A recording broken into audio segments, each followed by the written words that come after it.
Meet Abigail Echo-Hawk. I'm an American Indian person who was raised to give back to my community. She's the executive vice president of the Seattle Indian Health Board, but also I'm a mom, I'm an auntie, I'm a community member. Abigail is also an artist, a talent she uses to tell the stories of her community. So this is an art piece that I did out of body bags that were sent to the Seattle Indian Health Board instead of PPE in the beginning of the pandemic. The dress received national attention when it was featured in Vogue magazine. Along the side of it, I wrote what I say to myself every single day.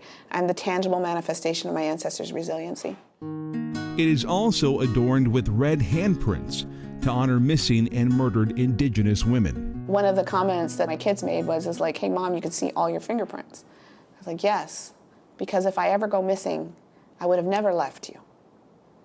And you can have my fingerprints here if they're needed, if they were ever to find my body.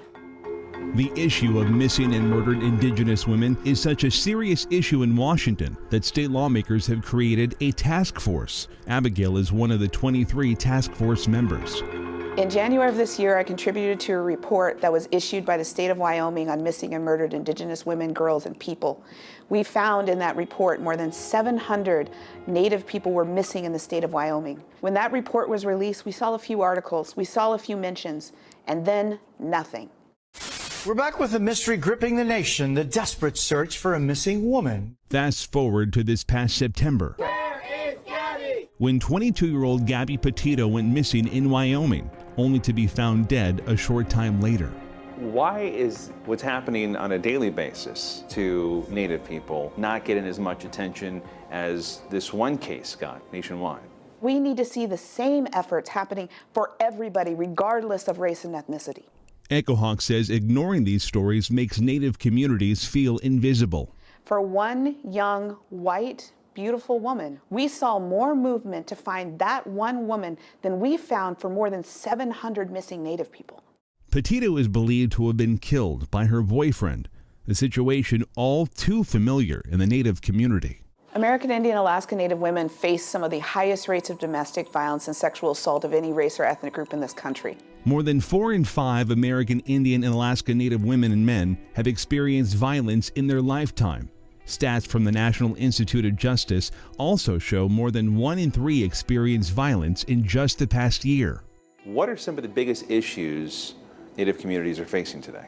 Our communities are facing these rampant health disparities. These are health disparities such as cardiovascular disease, asthma, cancer. This is a problem King 5 addressed during a Facing Race story in 2020. Native and Indigenous peoples across the state and U.S. face dire health outcomes. Michael Crow shared shocking data from the Washington Medical Commission. Compared to other races, American Indian Alaska Natives have the lowest life expectancy, highest infant mortality, highest rate of colorectal cancer, asthma, and even suicide. If somebody wants to be an ally and stand shoulder to shoulder with Native people, how can they do that? We need people to approach this with cultural humility. Cultural humility is looking at yourself introspectively, recognizing that we all in some way contribute to the oppression of other people every single day, and looking at ways to undo that. Echo-Hawk says Native communities aren't looking for saviors, they're looking for supporters. Find the ways in which you can contribute that supports the work of these communities and individuals.